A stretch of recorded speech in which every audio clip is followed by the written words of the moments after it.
Hello, very lovely people. Welcome to the Geek Cupboard. I am Penge, and it is time for November 2019's Inside the Geek Cupboard, which means that another month has flown by. Oh my goodness me, that has gone by very, very quickly indeed. But it does mean that you get to treat yourselves to some of whatever this is, some of this free-form, relaxed audio nonsense.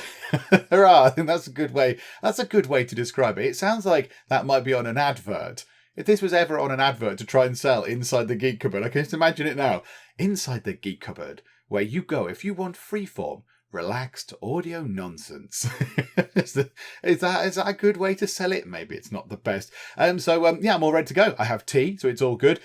My tea, for tea fans, is a cup of just regular Yorkshire tea this time. It's not Yorkshire Gold. I normally would go for Yorkshire Gold, but I've gone for a cup of normal Yorkshire tea because I had a cup of Yorkshire Gold within the last hour. And I thought maybe having 2 cups of the finest tea that Yorkshire has to offer in the Yorkshire Gold would be a little bit extravagant. So I've dialed it back a little bit. So it's a cup of regular Yorkshire tea. It is still very, very lovely. So what's been going on? Well, we've had Halloween. And we've had a bonfire night. That's what's been going on recently, which is 2 nights where we end up taking the kids out in the evenings, and then they're out late, and then they get tired and grumpy, and then overtired, and then they don't sleep, and it carries on to the next day because then they haven't had enough sleep, and they're still grumpy and miserable. So that's all fun. Yay! Halloween. This year, it was my turn to remain home because we obviously have one person taking the kids out to do trick-or-treating, but somebody has to remain home to dish out the goodies to the trick-or-treaters. So that was me this year, so Mrs. Penge went out with the kids and I stayed at home and dished out the sweeties. We did have quite a few trick-or-treaters. There was one who told jokes. It was great. He turned up. He was quite a good vampire as well, but he was just telling jokes, which was marvellous. It was a big surprise. But that was very, very good. And then we had bonfire night. Now, people might not know what that is around the world. So it's very specifically a sort of UK thing. 5th of November, we celebrate it. And we celebrate Parliament, so the government, not being blown up by a guy called, called Guy Fawkes. Well, a guy called Guy Fawkes, over 400 years ago now. So yeah, he made a sinister plan to blow up the government, and he put loads of explosives down into the basement of Parliament, and they were going to wait until all the politicians were in session, and he was going to blow them up. But his nefarious plan was thwarted. So to celebrate this, in a sensitive and lovely and thoughtful way, we stick effigies of Mr. Fawkes, the main plotter, onto bonfires and burn them. Hooray! And there's fireworks and food and fairs and stuff. So we did that with the kids. It was all very lovely. And then, yes, fireworks are nice. Although I quite like fireworks, but the kids get very bored after about 2 minutes. Like, can I go on the rides? Can I have some food? It's like, no, we're here for a 15-minute firework display. Watch the fireworks. But I want to go over there. No, watch the fireworks.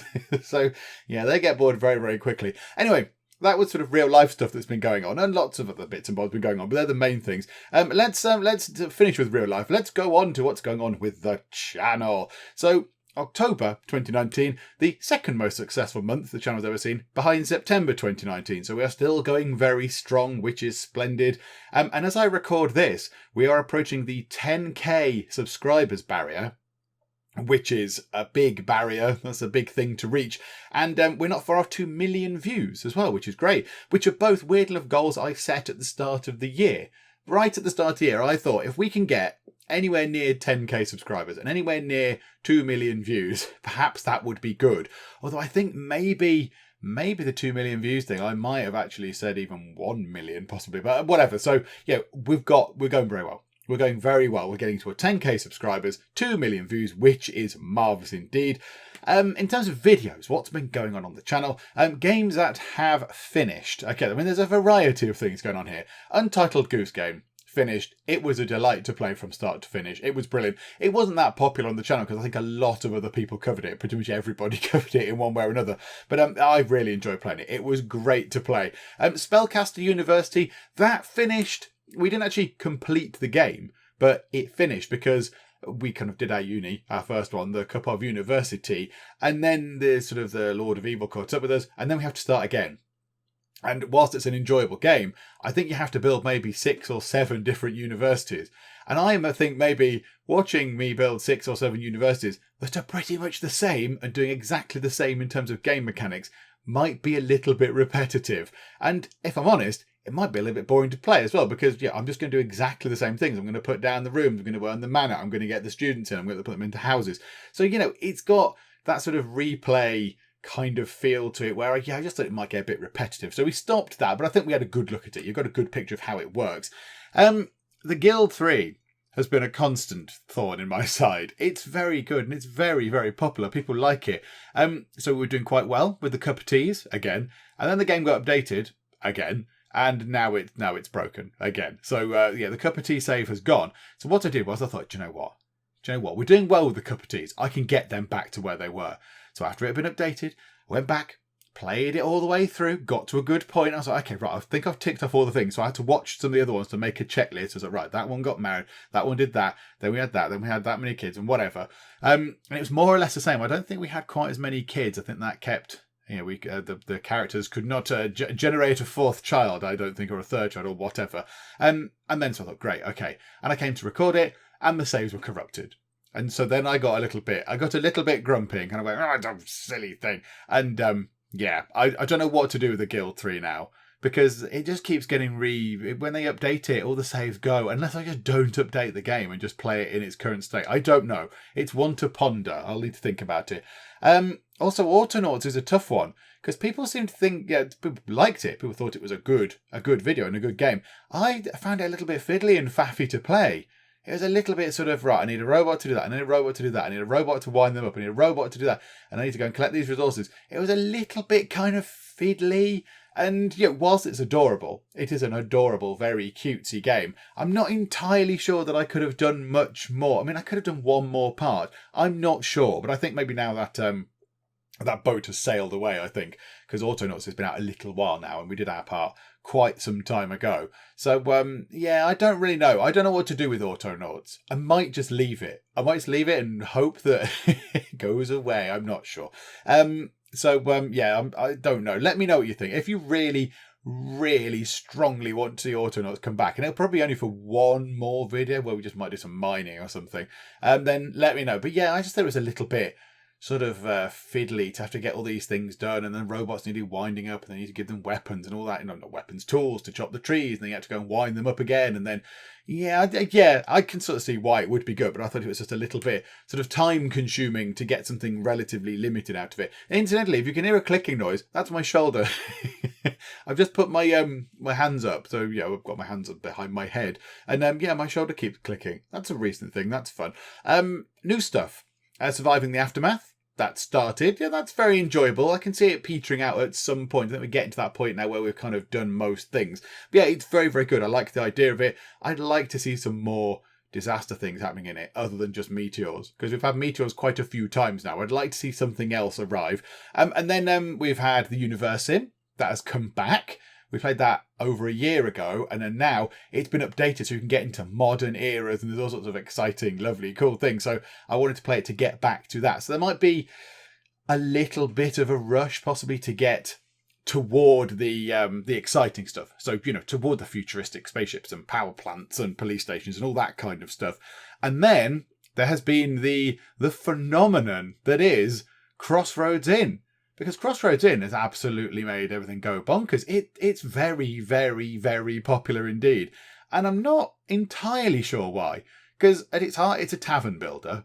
And we've got tavern builders on the channel. We've got other ones. We've got Tavern Tycoon, which is a tavern builder, which is a similar thing. You put bars down and there's tables and chairs and things you put around the place and lighting and what have you.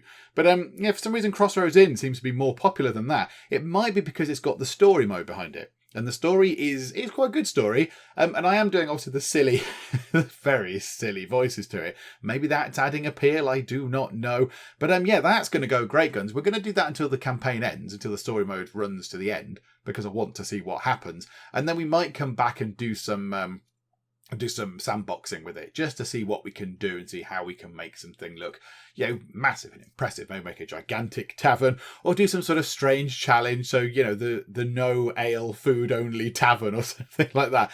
I don't know. Just turn it into a restaurant rather than a drinking place. I don't know. But I think Crossroads will be around for a little while. And we had some one-offs.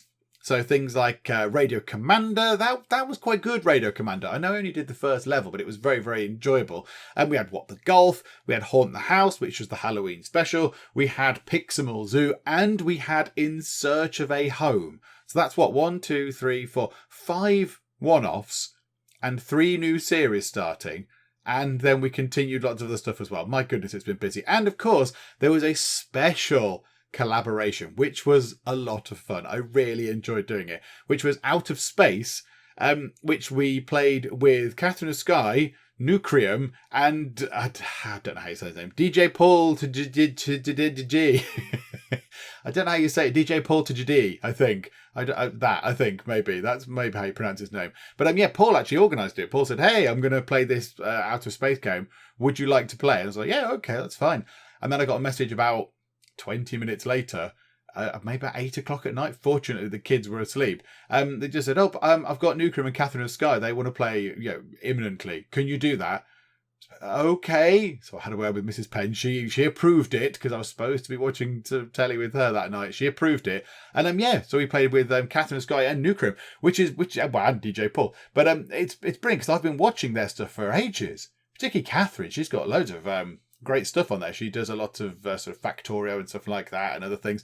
But so it was very odd playing with them because it was a bit, wow, you guys are a big deal. This is great. So that was fun.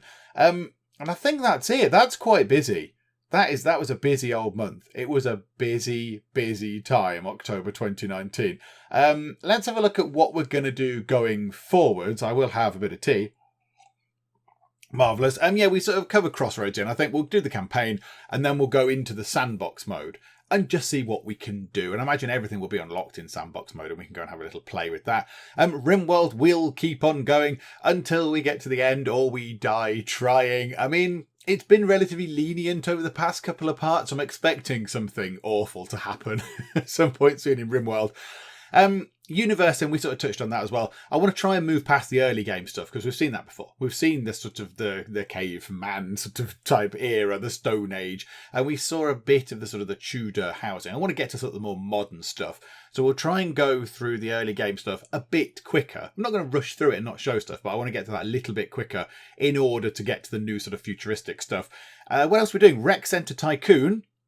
Do you know, I didn't mention Rec Center Tycoon in what we were doing last time, looking back a bit. We played Rec Center Tycoon. Obviously, it's going very well now. I think that will finish in the next month. I think maybe 3 more parts will see Rec Center Tycoon done because we've not got that much left to research. We're earning quite a lot of money. And once we've done that, once we go, right, we've earned all the money, we've got everything unlocked, we've built everything we can. So we've built the swimming pool or the bowling alley and whatever else. When we've got everything done, there'll be nothing else for us to do. I mean, then, I suppose you could, in theory, say try and get a 5-star rating, but you could play the game for 5 days and not get that. I don't know. So, I think that might be doing the next 3 parts. And that, it's been very, very enjoyable. I like Rec Center Tycoon. I think they're updating it a lot and they're improving it and tweaking it. And I think, once that's done, that will be a very, very popular sort of tycoon game. So I've been enjoying playing it, but I think we will see it finish within the next month. As we touched upon with Surviving the Aftermath, I think we will finish that as well at some point. There is an update coming out for it, which I think is called The Colony. I don't really know what that adds, although someone did leave a comment on the previous video that I did that said something like, is this the video that introduces diggers or something like that, excavators? I don't know if the version that I've got's got excavators in, but there is an element of sort of repetition. The exciting bit really is trying to get the science. That's what you want to do. That's my shoulder again. Stop clicking, shoulder. It's trying to get the science in because the science stuff unlocks the new exciting buildings and the new exciting things, and that's kind of what you want to do, isn't it? With that sort of game, you want to get all the exciting new stuff.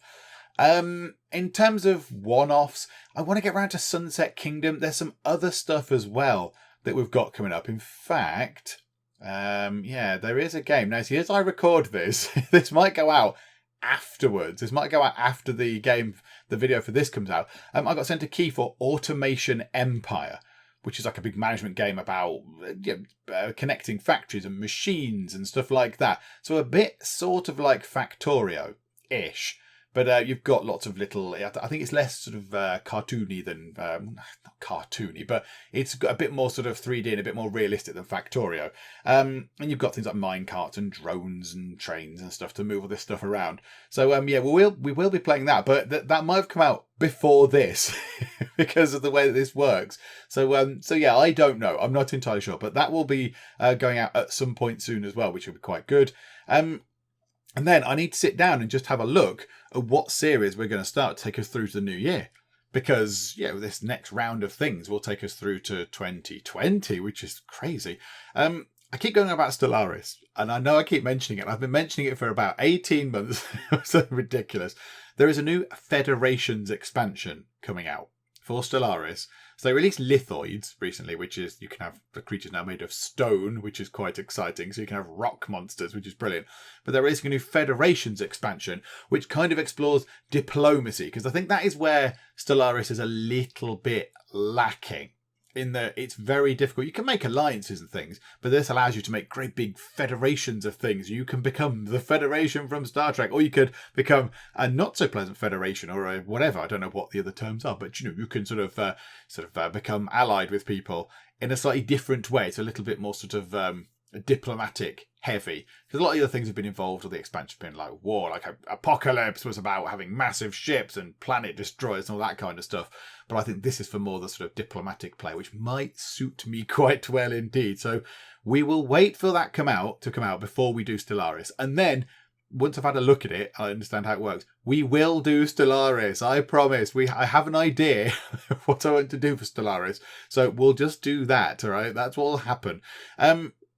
I still need to sort the live stream Q&A, and also there'll be some sort of special 10k subscriber stream as well at some point, I imagine, because we'll need to get that done.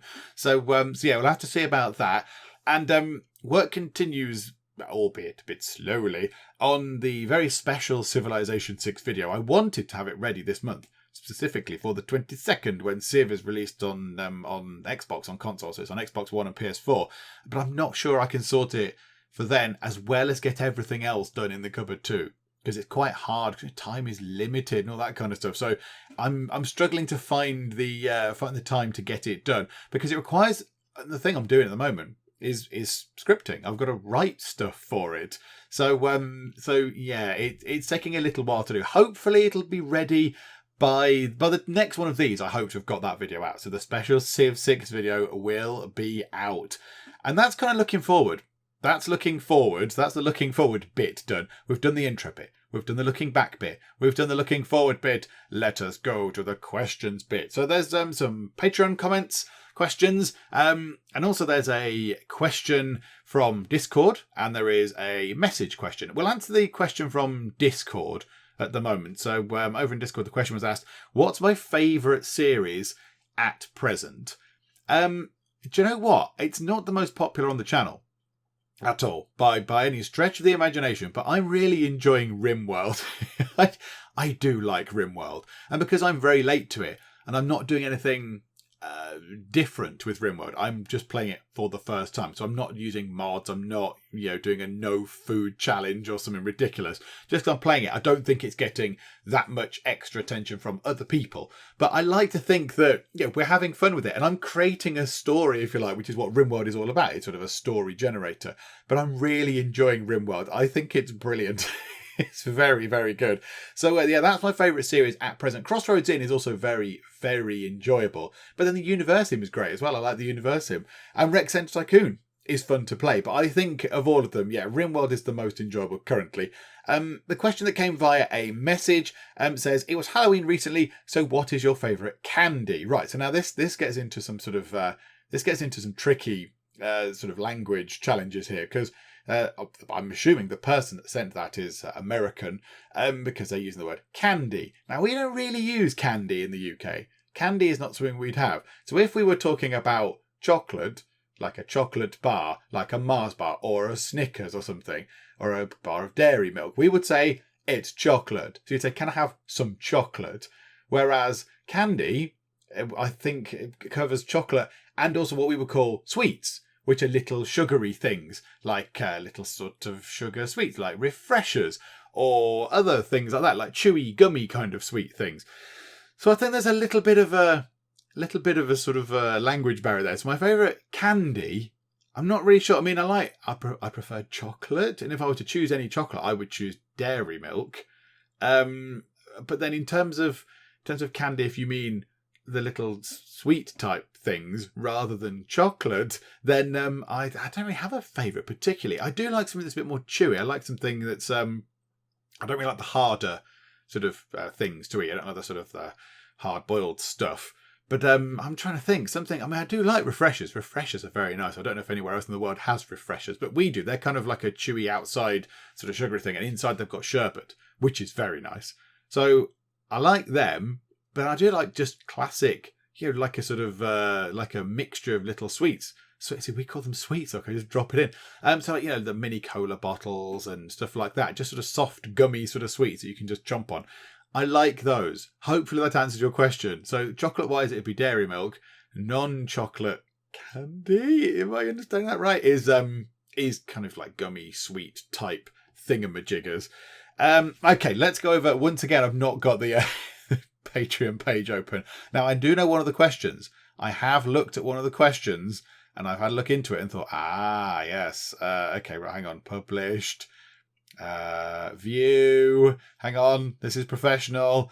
Okay, let's go through the questions. Okay, let's go from the most recent to the oldest. Let's do it that way, shall we?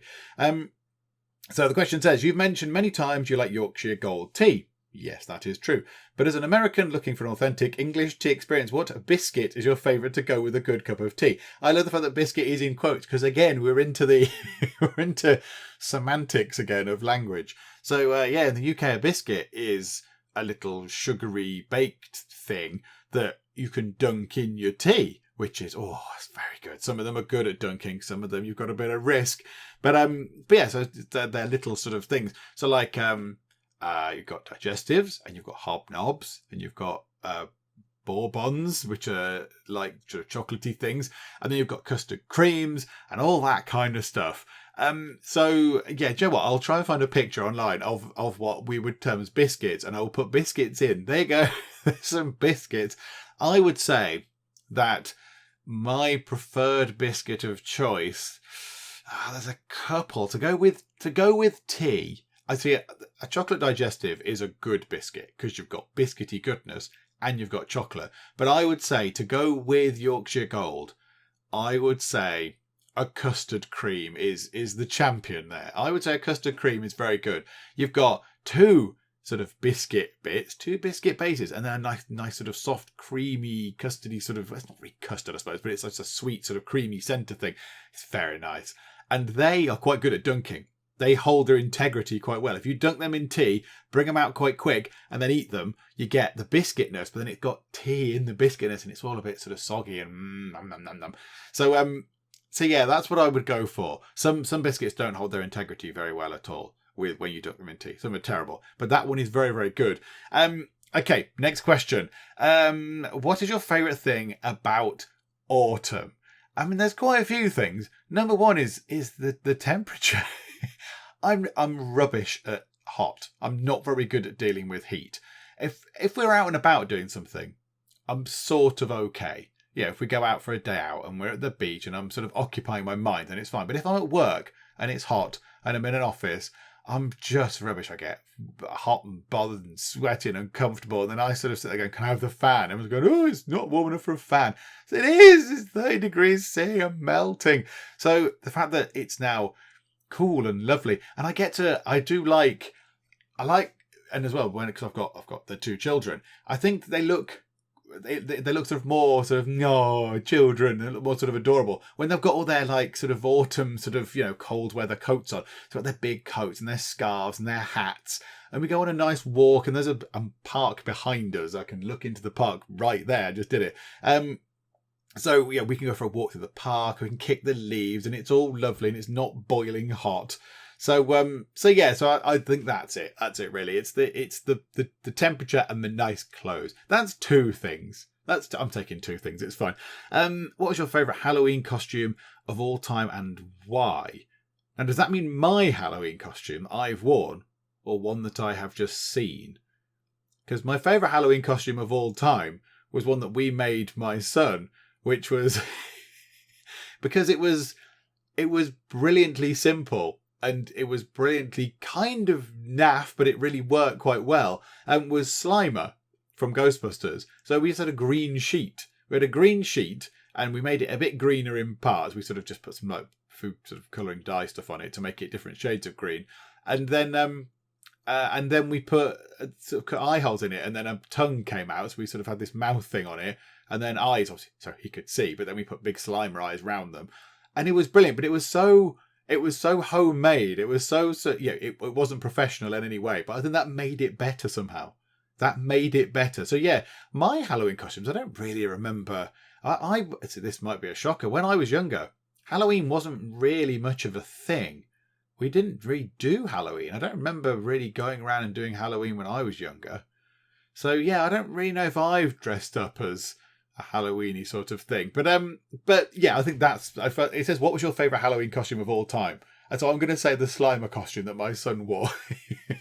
And it was just funny to see him wandering about, because it was just long enough for it to sort of glide across the floor as well. Because he was only little when he wore it. So yeah, he was wandering about, and it was just so you couldn't see his feet. So it did look like this sort of unconvincing sort of sheet ghost. Be honest, do you get enjoyment out of scaring your children during Halloween? Yes, absolutely. Not too much. Now the boy, my son, he's 7. He can obviously take a bit of a joke now. So I could jump out from behind the corner with a mask on or something, go boo, and he'd go, ah, daddy. If I did that to my daughter, who's 3, she would burst into tears. So there's levels of scariness. So we made a Minecraft head this year. It was supposed to be for the kids, so they didn't really like them. So Mrs. Penge ended up wearing it instead. So it was just a box with Minecraft paint sort of stuff on it, and a mouth and eyes and stuff. But yeah, I kind of put that on my head and poked around the corner and went boo at my daughter, and she went ah. So that was about it. But I wouldn't put anything on terrifying and scary. But yeah, of course, I like making them jump, but to a degree. To a degree. And number 4, what's the creepiest thing your children have ever done or said? Okay, I need to think about that one. There is something recently that my daughter said that kind of weirded us out. I can't remember if my son ever said anything slightly weird. No, I don't know. I mean, sometimes they have mentioned where they said they've been playing with Grandad. So Grandad is my dad, and he died in 2016, died at the start of 2016. And so he never met my daughter, because she was born in the middle of 2016. So they never met. But sometimes she'll say, I'm playing with Grandad. But okay. Are you having fun there playing with Grandad? Yeah, he bought me cake or whatever, and now I'm making him a cup of tea. But okay, even the children make tea, of course.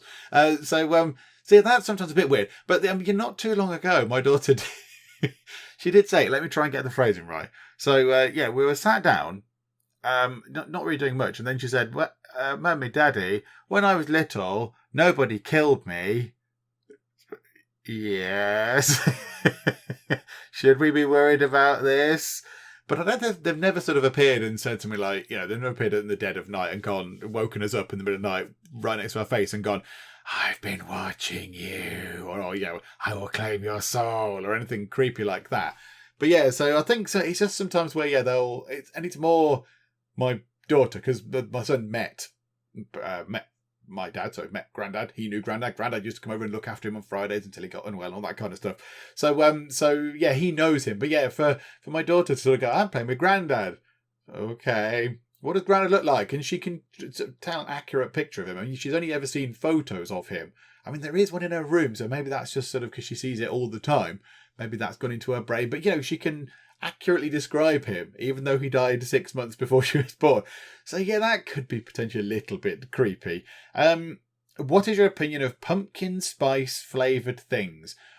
I'm indifferent to pumpkin spice flavoured things. I kind of have it and I go, that is a thing. It's all right. I don't dislike it. I don't think, oh God, and chuck it across the room onto the wall. But I wouldn't ever specifically go out to have anything sort of pumpkin spiced.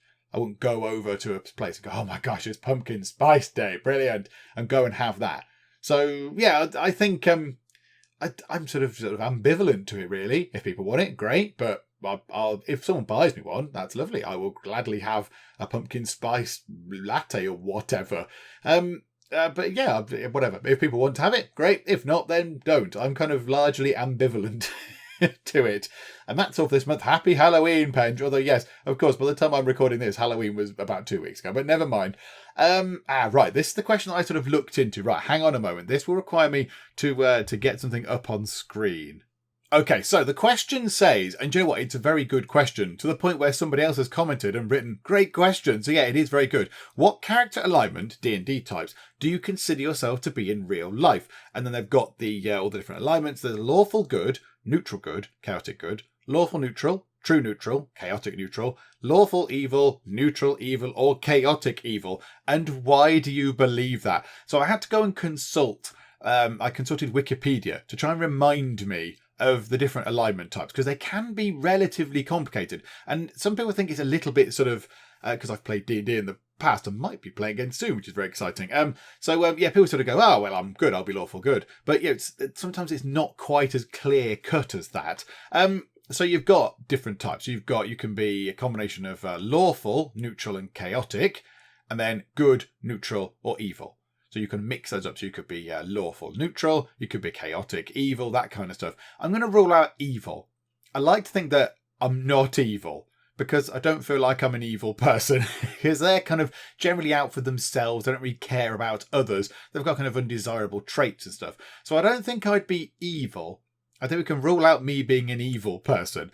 But then it gets kind of tricky. Then it gets sort of difficult. Because, a true neutral, which is absolutely down the middle, so you're completely unbiased either way, is very hard to be. And in D&D, it's very hard to play. And I don't think there would be many true neutral people around the place. I think somebody would have opinions one way or another that would make them, lawful or chaotic or good or evil or whatever.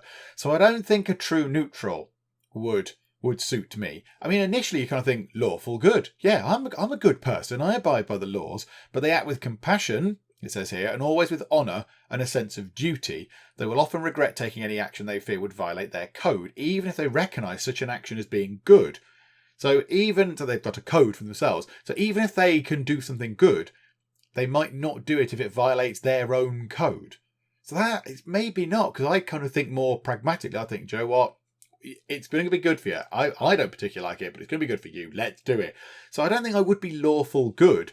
I mean, and in a way, I'm kind of looking at chaotic good, because chaotic good says a chaotic good character does what is necessary to bring about change for the better. I'd like to think that I would like to change things for the better. I definitely don't want to change things for the worse, and I'm not changing things for me. I'm sort of doing it altruistically. So they disdain bureaucratic organisations that get in the way of social improvement. Absolutely. Don't be blockers. Let's make things happen. Let's get stuff going. Let's improve the world for everybody, because we might as well, because we've only got one of them. And they place a high value on personal freedom, not only for oneself, but others as well. And I completely agree. Freedom is good. I like freedom. Freedom is important. Chaotic good characters usually intend to do the right thing. Yeah, okay, but their methods are generally disorganised and often out of sync with the rest of society. I mean, certainly I'm quite disorganised. And maybe my methods would be disorganised. Out of sync with the rest of society, I'm not entirely sure about that. But yes, I think maybe chaotic good. I mean, other ones possibly about. The other ones might work, like lawful neutral. But then, so it says here lawful neutral. A lawful neutral character typically believes strongly in lawful concepts such as honour, order, rules and tradition. Yeah, I kind of get that. They're important. Rules are good. Rules are there. That's why law exists and stuff. They follow a personal code in addition to, or even in preference to, one set down by a benevolent authority. Examples of lawful neutral characters include a soldier who always follows orders, a judge or enforcer who adheres mercilessly to the letter of the law, and a disciplined monk. They seem a little bit too focused, I think. Particularly a judge who adheres mercilessly to the letter of the law. That might be a bit too extreme. So I don't think lawful neutral. I don't think chaotic neutral. They follow their own heart and generally shirks rules and traditions. No, I don't do that. I'm thinking that either I'm either neutral good or chaotic good. So chaotic good want to bring about change for the better. They don't like organisations that stand in the way, and they like freedom for themselves and others. And they try and do the right thing, but their methods are all over the place. I kind of see that. I'm chaotic and all over the shop. A neutral good character acts altruistically. There we go with that earlier. So, they do it for the greater good. It says, without regard for or against lawful precepts such as rules or tradition.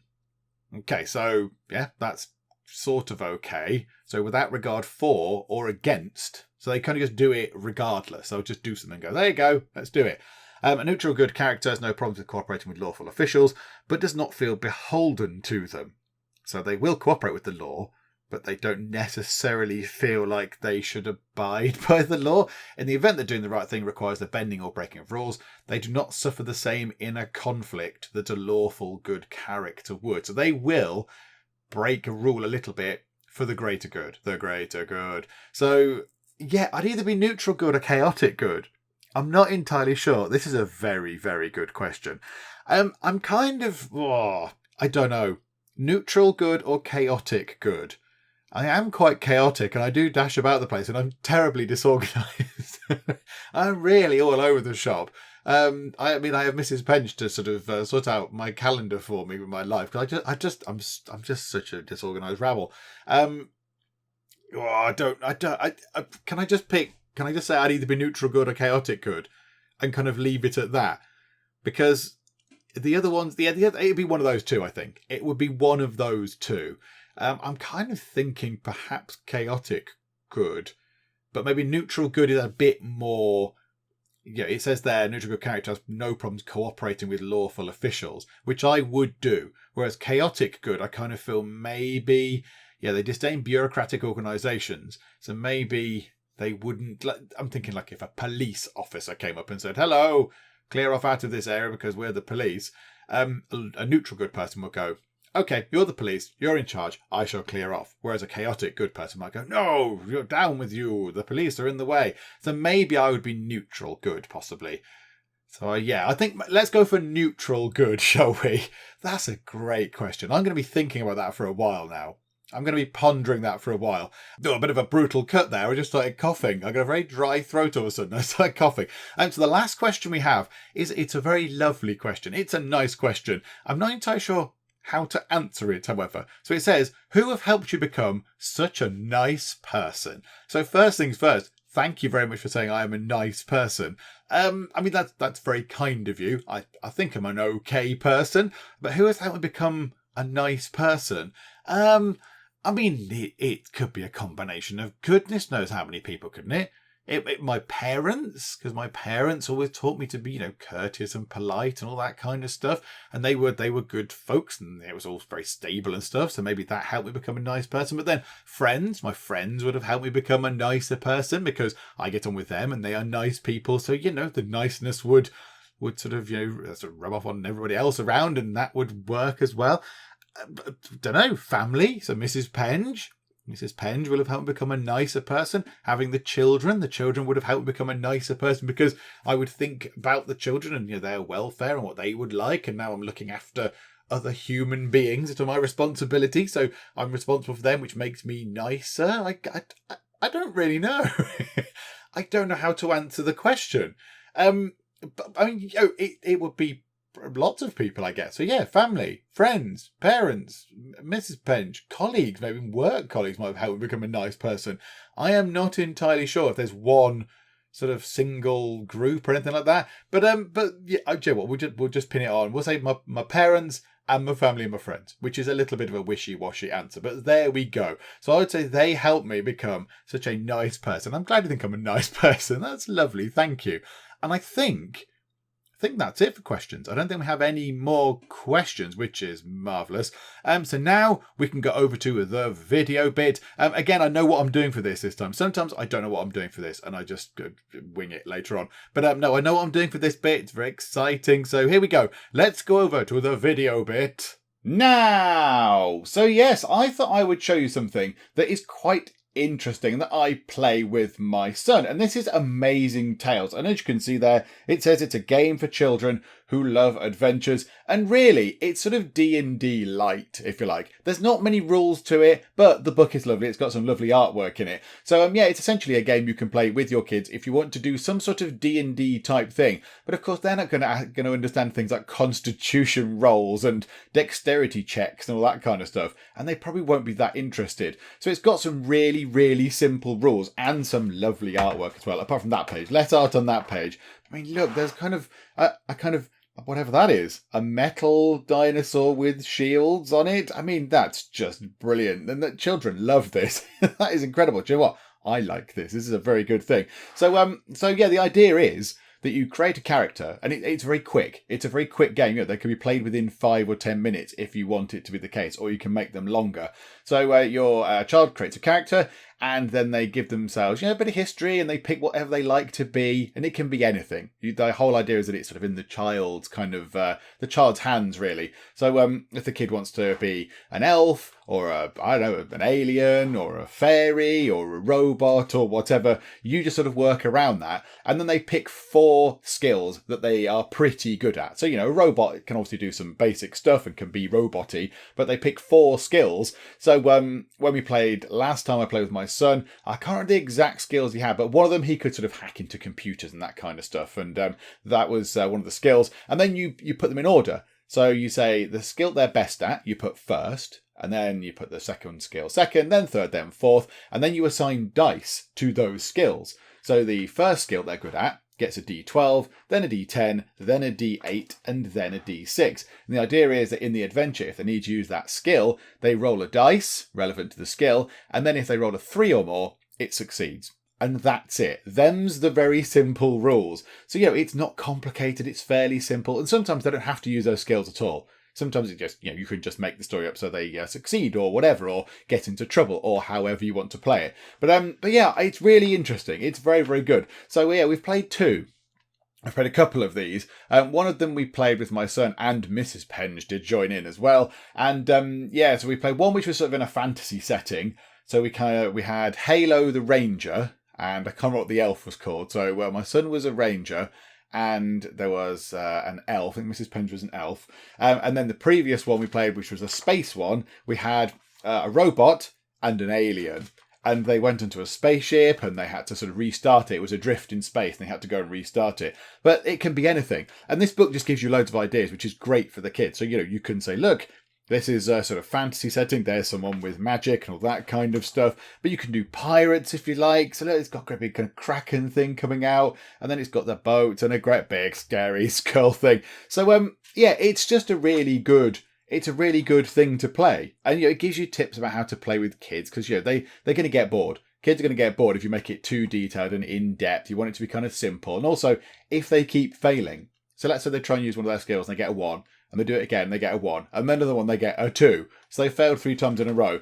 They might get a little bit stroppy with that. So it sort of tells you how you can use this to your advantage and all that kind of stuff. So yeah, it's a very interesting book. And they've released I think they kickstarted it actually as an art book, specifically of this sort of stuff that you can get your kids to look at and try and get inspiration with and all that kind of stuff. But we've played it a couple of times, and it's been very popular. It's been very, very good. I do make myself have a little sort of a little shield, a little sort of like a dungeon master kind of screen, so he can't see what I'm doing. And I have rolled dice with my own at points. I've set myself a little goal and said, all right, then I've got there was a series of little kind of monster things on the spaceship that were eating parts of the spaceship, which is why it was adrift in the first place.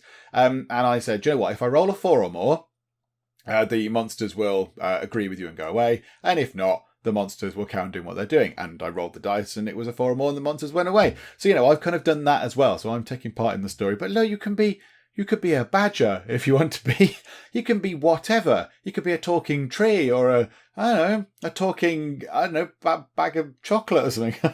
Whatever you like, you kind of then work things around. So, it's very interesting. It's very, very good. And it's quite a good thing because, D&D is a little bit more popular. It's something that I do enjoy. I have not played it in a long time. But, it's kind of on the rise again because of stuff like Critical Role and all that kind of stuff that's on YouTube and whatever you. So, it's becoming more popular again, I would say. And, of course, Stranger Things. Stranger Things made it a little bit popular as well. So, it's quite good to get back into it. But, hey, look, you've got these sort of lovely artwork things to give them ideas. So, this person here, she's got a bird of some sort. So that could be one of your skills, sort of, bird training or whatever.